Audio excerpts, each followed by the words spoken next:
Excuse me, where are you from? I'm from South Korea. Seoul. Oh my God! Wow! Ikaw nga ba si Mr. Right? Ikaw nga ba love of my life, my life? Ikaw nga ba ang gising sa ibabaw ng kapit mo? Ikaw I'm from South Korea. South Korea. Is this your first time Yeah. in Philippines or in tour of Matabungkay? Both. Matabungkay first. First. Yes. But in Philippines, Philippines first. first. Okay. Good luck. Shut up, bear. Run.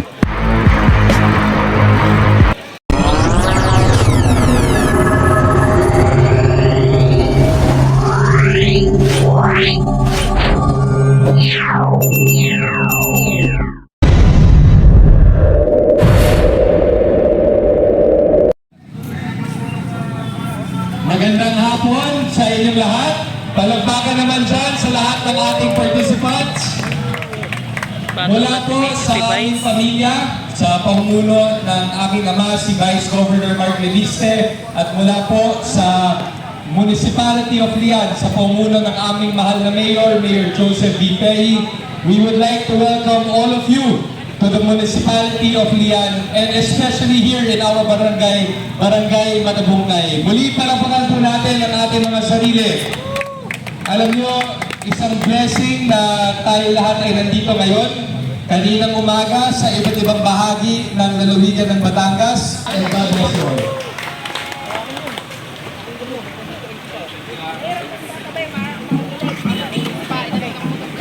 Five minutes to start. So, final announcement po natin. Maraming salamat po, Vice Mayor Ronen Deveste, sa pag-welcome sa amin lahat dito, mga participants at delegates sa Tour of Matabungkay 2023. Guys, nasa stage 2 na tayo at ito, day 1 pa lang to, October 13, 2023. Time check natin guys, 1:25 ng hapon at eksaktong 1:30 ng hapon i-release ang mga bikers para sa stage 2 ng race. At bago ang lahat guys, ito nga pala yung ruta natin ngayon. Aabutin sila ng 100 kilometers ang buong ikot nila. Siyempre bago mag-start guys, merong briefing at konting paalala sa mga players. At saka siyempre, magpirma muna sila sa registration para malaman kung nandyan ba talaga sila o wala. Ang stage 2 guys is hindi kagaya kanina sa stage 1 na paisa-isa ang release. Ngayon, per category ang pag-release sa kanila. Mauna ang 23 under category, susundan sila ng iba't ibang category hanggang sa lahat na sila sabay-sabay ng pupunta dun sa ruta ngayon. Lahat sa inyo namin pinagkakatiwala ang race na ito. Gabayan niyo po kami lahat ng kalahok, lahat ng kasali, lahat ng race officials, lahat ng manonood. Alis po kami ng mapayapa at makabalik po kami sa lugar na ito ng mapayapa. Salamat po. In Jesus' name we pray. Amen. Hey, malapit na. Ang ilog. Bakit kaya ang ilog? Ribbon. Nandun po sa may distribution ng ribbon. Kulay red at saka kulay blue. Lahat ng players nakapila na sa kanya-kanyang category. So itong mga nasa unahan, ito yung 23 under open category. Lahat yan guys, merong mga marshals na kasama. So ang kasunod nila is 24 to 35 category. At ang pinakadulo, yun yung sa managers category. So ayan na guys, good luck and ride safe sa inyong lahat. One, go! Under 23. So yan na po yung under 23. Under 23. Napakarami niyan. So ingat ha, ingat. See you at the finish line.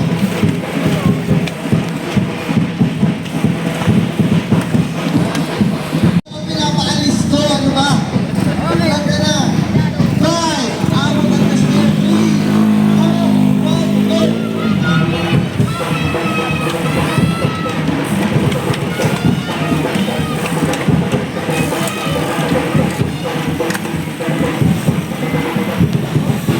Up, kuya, 3-10.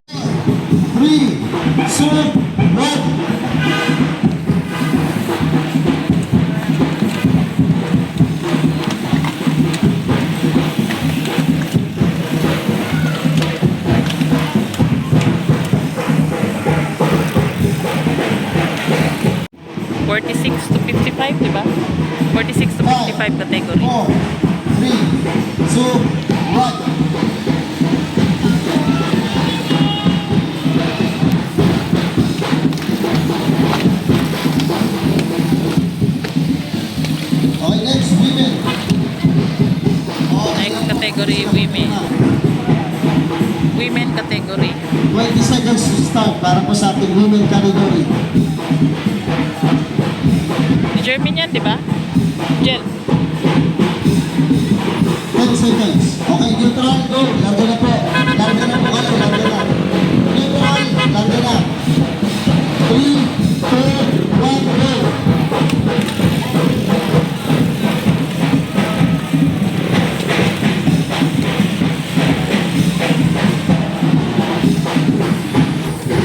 Isa natin na. 5, 4, 3, 2, 1. Managers category. Managers natin. Ingat po kayo mga sirs.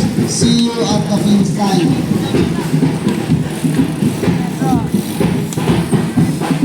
Last category natin ay ang 56 above. O ano ba? number 2 of the veterans. Asa ba si Chief Wallace dito? Ang tawag natin.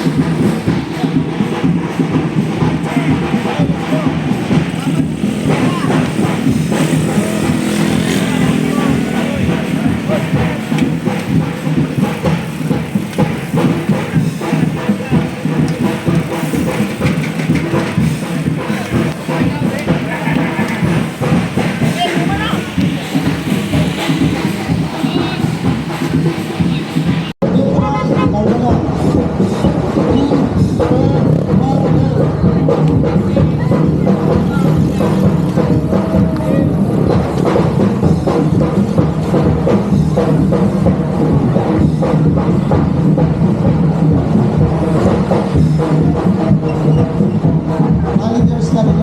A few moments later.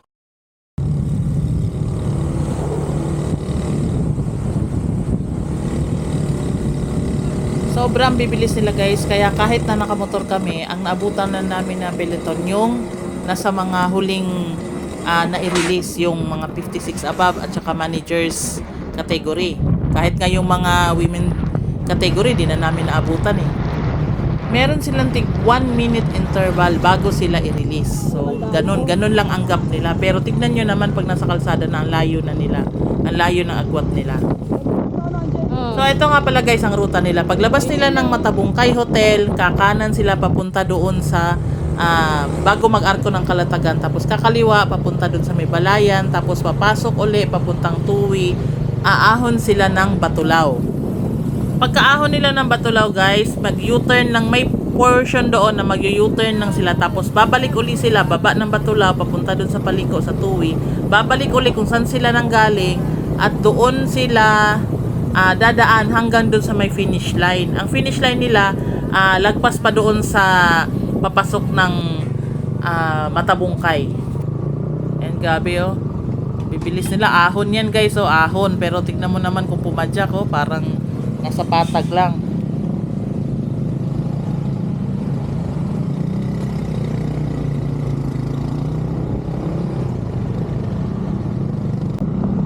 Maraming mga sumama guys na mga support vehicles. Medyo mahigpit din yung mga marshals. Hindi tayo pwedeng sumabay sa kanila. Maliban na lang kung meron tayong grupo or meron tayong sinusuportahan na player. At ayun na nga guys, nagkanya-kanya na sila. Wala na peloton dito na part kasi nagre-rematehan na sila dito. Maganda ang kalsada dito. Sobrang lawak din kaya hindi ka kakabahan na baka meron kang kasalubong kasi pailan-ilan lang din mga sasakyan ang dumadaan dito sa portion na ito. Sobrang tuloy nila na nahirapan na kaming dumikit kasi grabe ang pacing nila, tuloy-tuloy lang sila. Saka ano talaga, yung nakafocus talaga sila sa karera. Kahit tanghali ito guys, medyo makulimlim kasi parang babagsak na nga yung ulan dito eh. Pero okay din to para sa mga players kasi hindi sila masyadong laspak dito. Kasi hindi ganun kasakit. Yun nga lang, inabot kami ng ulan dyan. Kaya hindi na namin sila na-cover buong ikot nila.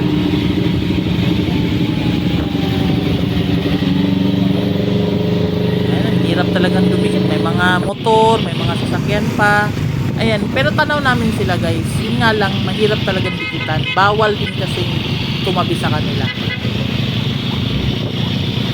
Medyo umiitim na yung langit guys. Sa unahan yan, malakas na yung ulan. Pero dito sa part na to, medyo ano pa lang, makulimlim pa lang. Malamig pa yung hangin.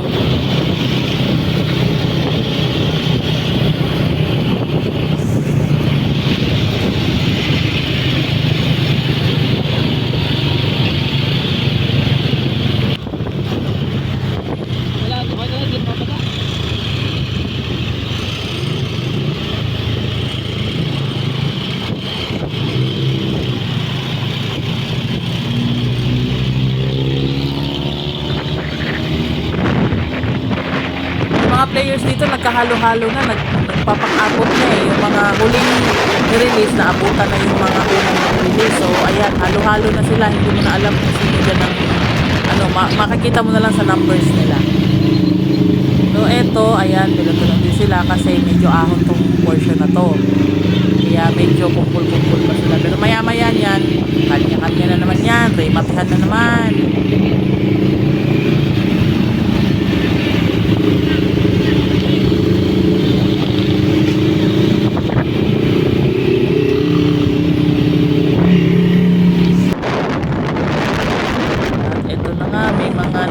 Baka na dito. Ilan-ilan na lang sila. Saka masarap tumadyak guys kasi hindi na init. So, ayan o. Kanya-kanya silang tago sa likod o. Para pahila din sa nasa unahan ng truck ko. May peloton, meron din breakaway. Halo-halo na yun dyan guys. Ayan na, medyo ano na yung langit. Kasi sa unahan yan, ang lakas talaga ng ulan. Inabutan yung mga riders natin ng ulan dyan. Tayo, papunta pa lang tayo sa part na yan. Kaya medyo masarap pa sumabay. Ito na yung bandang Balayan. Paliko na to papuntang Tui. O pagdating mo doon sa may Jollibee at saka yung Well I Love Tui. Doon ang labas nila. At ayan na nga guys, inabot na tayo ng ulan. Kaya hanggang dyan na lang tayo. Hindi na tayo pwedeng sumabay sa kanila. So, pinatigil lang namin yung ulan dyan. Tapos bumalik na kami sa finish line. Hindi na talaga namin na-cover lahat. Hanggang dun sa pag-ahon nila ng Batulan. Sobrang lakas talaga ng ulan dyan eh.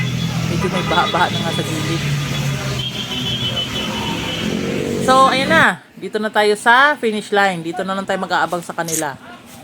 Ang kagandahan yan, kung sila inulan, dito naman sa finish line, walang kaulan-ulan o kahit anong patak man lang dito. Ayan, ang ganda ng panahon dito. Medyo makulimlim nga lang, pero ang ganda ng panahon. At ayan na nga guys, parating na ang mga nangunguna.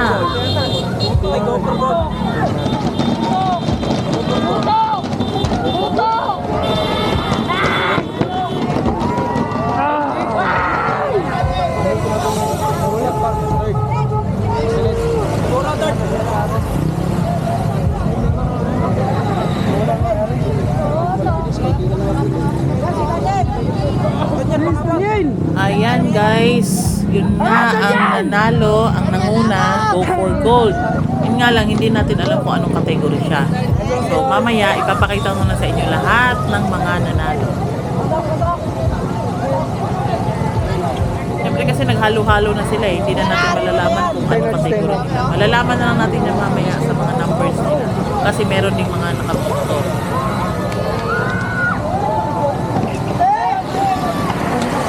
Ayan, congratulations sa inyong lahat. Naghalo-halo na dyan. Babae, lalaki, sabay-sabay na halos ang dating nila. So, sa mga nanalo, sa mga winners lahat, sa mga participants, congratulations sa inyong lahat.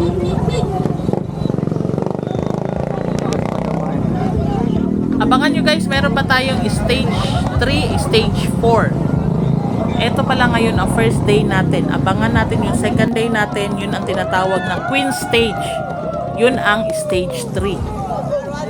Gaganapin yon October 14, alas 8 ng umaga ang start ng race. Mamayang gabi naman awarding naman sila. Dinner tapos awarding. Sa lahat ng nanalo ng stage 1 at stage 2. So ayun na nga, bukas ng umaga pa ang stage 3 mag-start. Abangan nyo na lang guys yung iba pa nating mga susunod na mga videos kasi nandun na lahat ang mga stages. Para din sa mga nanalo dito sa stage 2, meron din akong separate na video na naka-live naman ako. Live video sa YouTube channel ko. Ayun, so pwede nyo rin panoorin yun para makita nyo ng mas malapitan at mas klaro kung sino talaga ang mga nanalo sa stage na ito.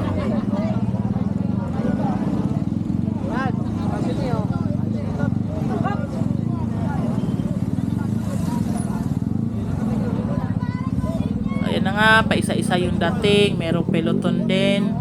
Yan, marami nang dumating, marami nang dumaan. Hindi na natin alam kung ano-anong kategory nila.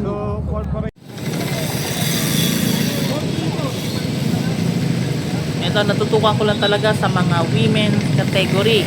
So, ang nanguna si Kim Bonilla, sinundan ni Champ Jermaine Prado, sumunod Maritoni Krag, pang-apat si Angelica Altamarino.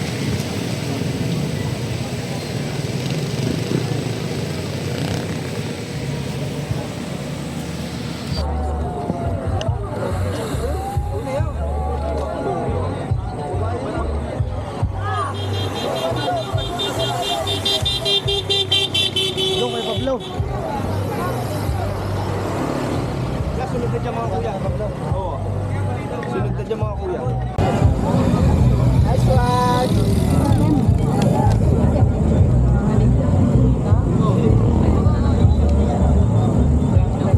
Tinuro ko na din.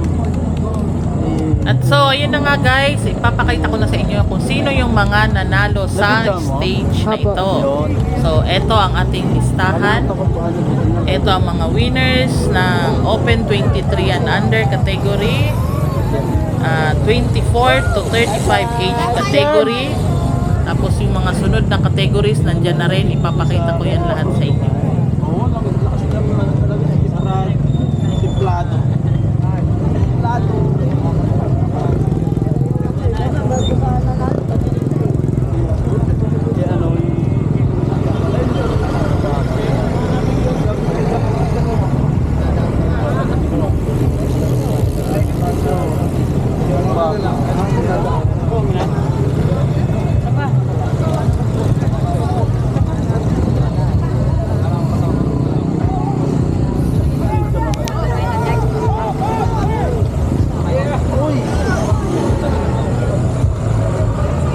Again guys, congratulations sa inyong lahat at see you sa stage 3. For more video updates, huwag kalimutang mag-like at subscribe. Salamat!